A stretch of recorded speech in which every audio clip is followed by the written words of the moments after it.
Hi hello నమస్తే. మన ఫారెస్ట్లో చాలా రకాలైనటువంటి కార్నివోర్స్ అంటే మాంసాహార జంతువులు ఉంటాయి. వాటి యొక్క లక్షణాలు ఏంటి అనేది ఇప్పుడు మనం తెలుసుకోబోతున్నాము. ఇప్పుడు మనం ముందుగా స్లాత్ బేర్ అంటే ఎలుగుబంటి, కొన్ని ప్రాంతాల్లో గుడ్డేనుగు అని కూడా అంటారు. ఆ స్లాత్ బేర్ యొక్క లక్షణం ఏంటి, దాని యొక్క శరీర నిర్మాణం ఎలా ఉంటుంది అనేది ఇప్పుడు మనం తెలుసుకోబోతున్నాము. అయితే ఈ స్లాత్ బేర్ ఏం చేస్తుందంటే దాని యొక్క గోర్లు చాలా పెద్దగా ఉండడం జరుగుతుంది, చాలా పొడుగ్గా ఉండి చాలా షార్ప్గా ఉంటాయి.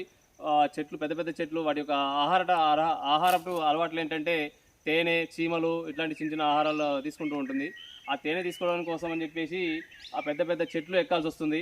దానికోసం అని చెప్పి వాటి యొక్క గోర్లు చాలా దృఢంగా, చాలా షార్ప్గా ఉంటాయి చెట్లని గట్టిగా పట్టుకోవడం కోసం. కాబట్టి ప్రస్తుతం ఈ చెట్టు తెల్లమద్ది చెట్టు, టెర్మినేలియా అర్జున. ఈ చెట్టు చాలా పెద్దగా ఉంది. పైన ఎక్కడో తేనె ఉండడం వల్ల ఆ తేనెని ఆహారంగా తీసుకోవడం కోసం అది ఈ చెట్టుని ఎక్కడం జరిగింది. ఆ ఎక్కే క్రమంలో గోర్లు అనేవి చాలా దృఢంగా ఉండడం వల్ల గోర్ల యొక్క అచ్చులు మనం ఇప్పుడు చూస్తున్నాం, కనిపిస్తుంది. గోర్ల యొక్క అచ్చులు ఇట్లా జారుతూ వేస్తూ పట్టుకొని ఇట్లా ఎక్కే క్రమంలో ఆ గీతలు అనేవి పడడం జరిగింది పైదాకా.